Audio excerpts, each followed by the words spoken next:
An Ohio man is being charged with the rape of a 10-year-old girl who needed to travel out of state to Indiana for an abortion.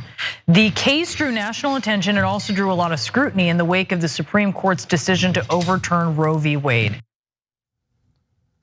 That's right. The man that you saw in that image is 27-year-old Gershon Fuentes, who raped a 10-year-old. In fact, he raped this girl not once but twice. First time when she was only 9 years old, and then impregnated her.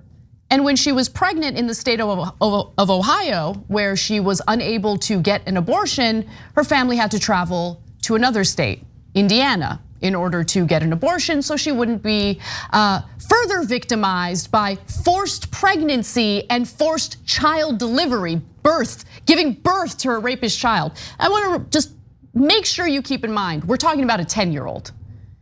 I was like 80 pounds when I was 10 years old. And I want you to keep that in mind as we later discuss what a woman's body goes through, what a person's body goes through as she is delivering a baby. Now, before we get to that though, I wanna talk about all of the right wingers who seem to have a significant interest in denying that this story was real.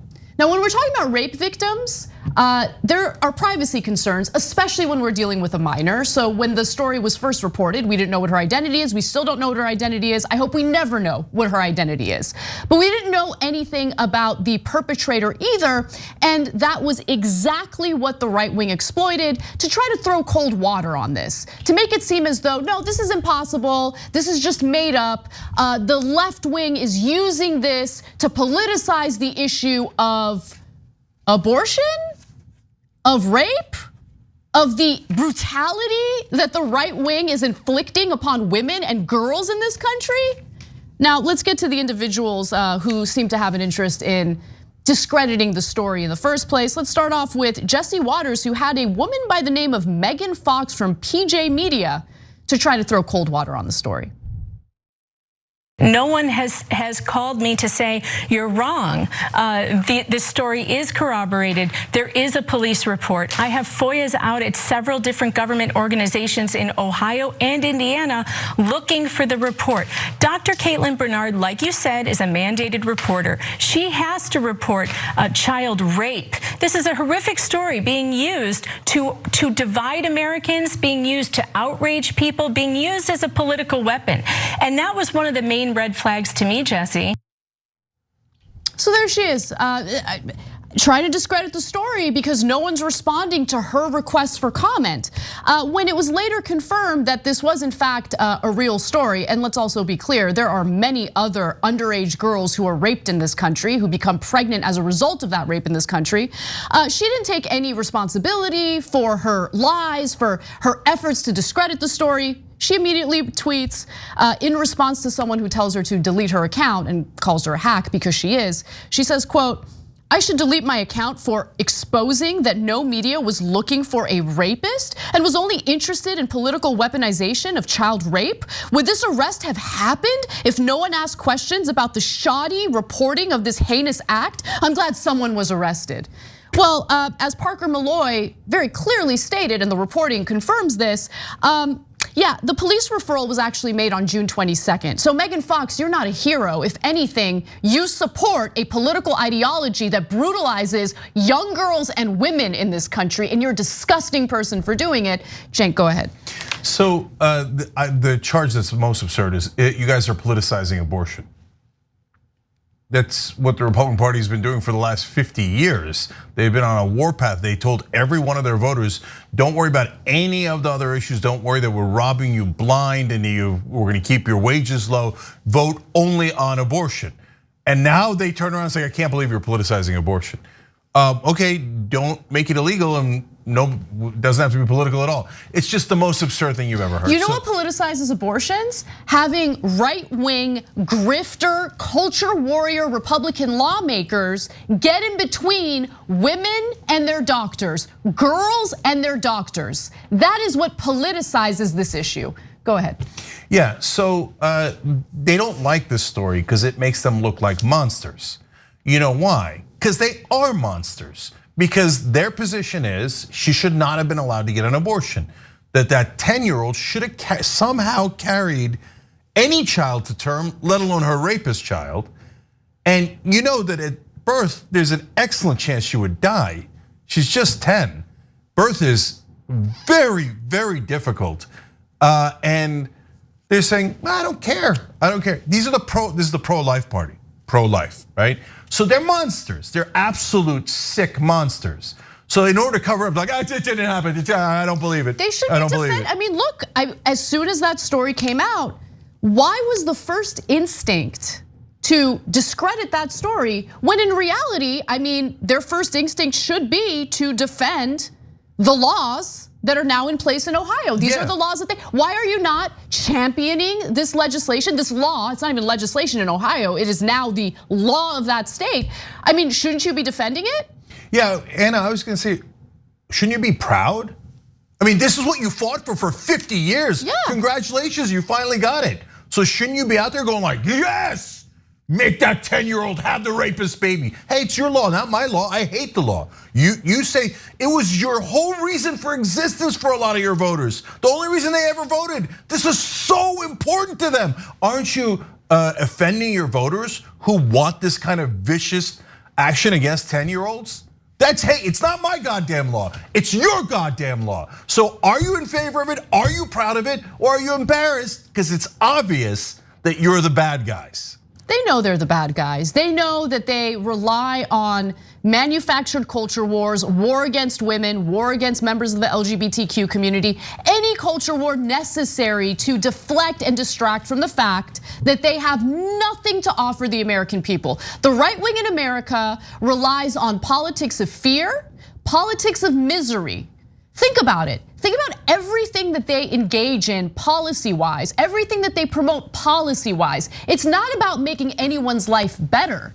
It's all about making certain groups of people's lives more difficult, more miserable. It's about directing hatred toward those groups of people. It's about being suspicious and scared of those groups of people. That's all they offer. And my question is, for the Republican voters out there who, for some reason, are enamored with those types of policies, have you taken a moment to just sit back for a second and ask yourself whether or not making other fellow Americans' lives miserable, whether brutalizing other fellow Americans is making your life happier? Because I would venture to say, just based on the rage that we see from right-wing voters on a daily basis, they seem pretty miserable themselves. So maybe it's time to kind of recalibrate your approach to politics. Maybe it's time to look at certain candidates and ask yourselves, hey, is this someone who's actually going to fight to represent my best interests rather than just simply making other people miserable? And speaking of making other people miserable, just briefly, let's talk about the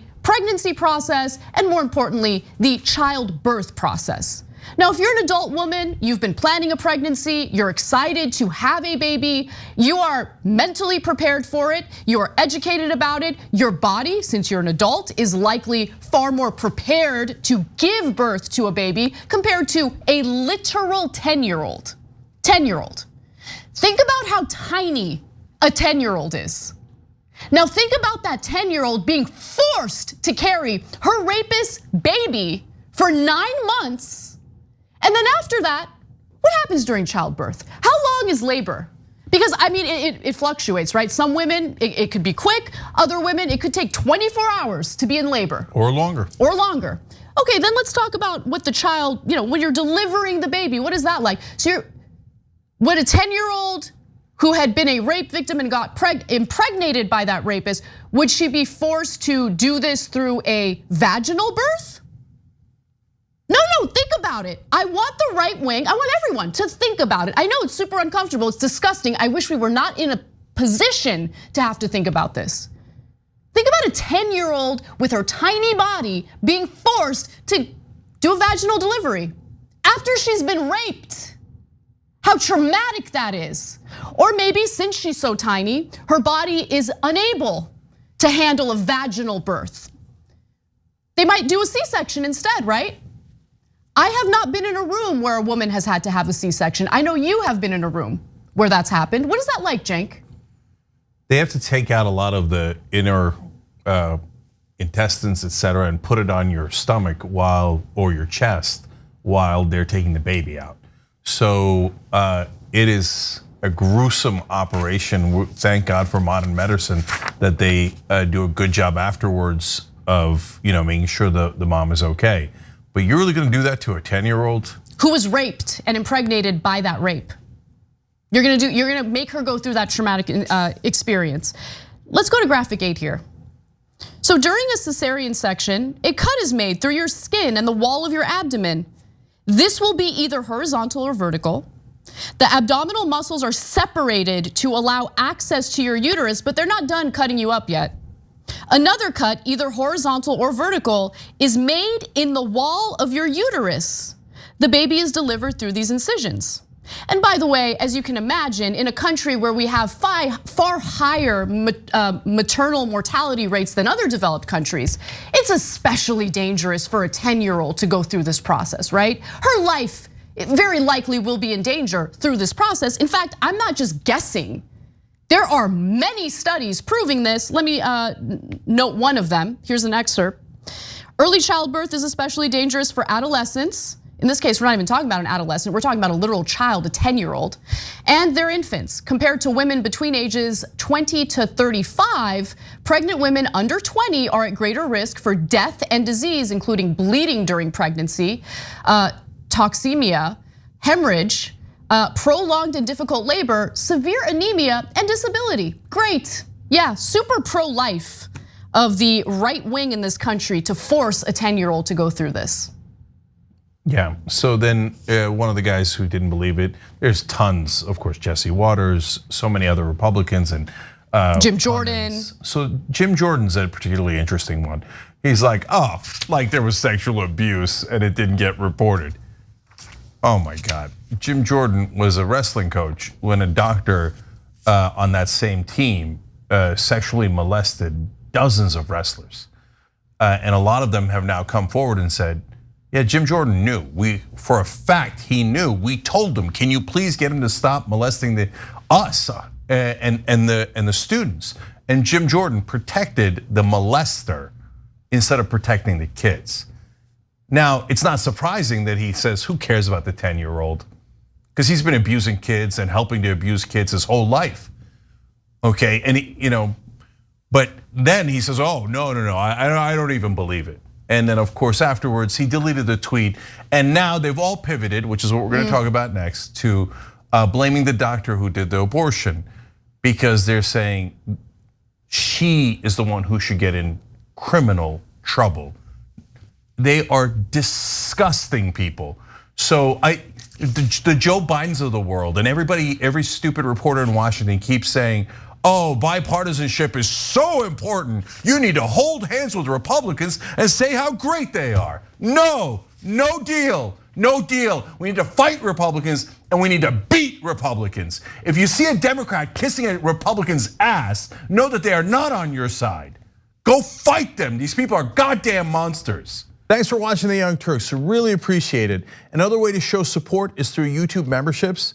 You'll get to interact with us more. There's live chat emojis, badges. You've got emojis of me, Anna, John, JR. So those are super fun. But you also get playback of our exclusive member-only shows and specials right after they air. So all of that, all you gotta do is click that join button right underneath the video. Thank you.